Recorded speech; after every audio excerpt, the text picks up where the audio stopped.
So his was a career and a life that ended way too soon.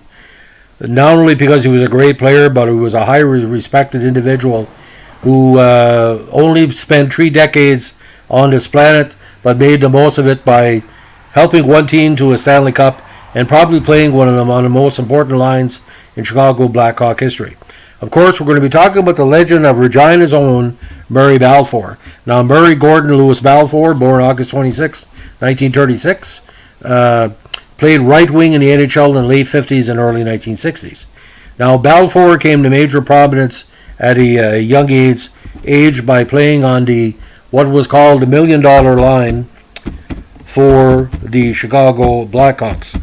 Now, why this was called the $1 million line is because the 3 players on it, allegedly, when you put their salaries together, had close to $1 million and award $1 million to the fans.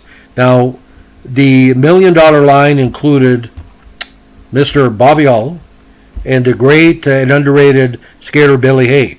Now, they were together for only a short while because Balfour started his career in the Montreal system, playing 5 games over 2 seasons in 57 and 58. He was demoted to the minors, ended up in the Chicago system. In his first season, he had 30 points in 61 games and 1 goal in the playoffs. But in the 61 season, the $1 million line really opened out and helped the Canadiens be knocked off as champion by the Blackhawks in the playoff round. Now, in Game 3 of the first round of the 61 playoffs, he scored probably one of the biggest goals of Chicago's era, game winner in triple overtime against, again, the Canadiens. Now, in the 5th game of the finals, Balfour crashed into the Detroit Red Wings net and broke his arm. The Hawks did win on to win the series in 6 games with Balfour watching the final game from the hospital.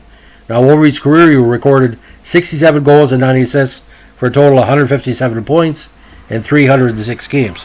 Now, the injury didn't stop his career, ladies and gentlemen. He came back with 15 goals in 62, 10 goals in 65, but by 64, his scoring prowess was quite a bit down. He tried to relaunch his career with Boston in 65, but unfortunately, a negative turn occurred.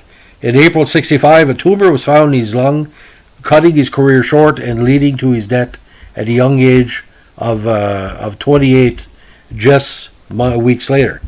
Now, in honor of Balfour's talent, the city of Regina named a hockey arena in Murray Balfour's honor, which housed many top players over the years in memory of this great sportsman. So that's the career and life of Murray Balfour. If you like what we're doing here, please give us a like, comment, and subscribe. Requests are always requested, and no requests, small or large, will be rejected.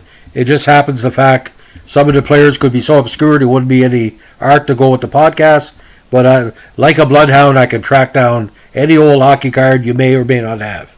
Have a good day. Bye.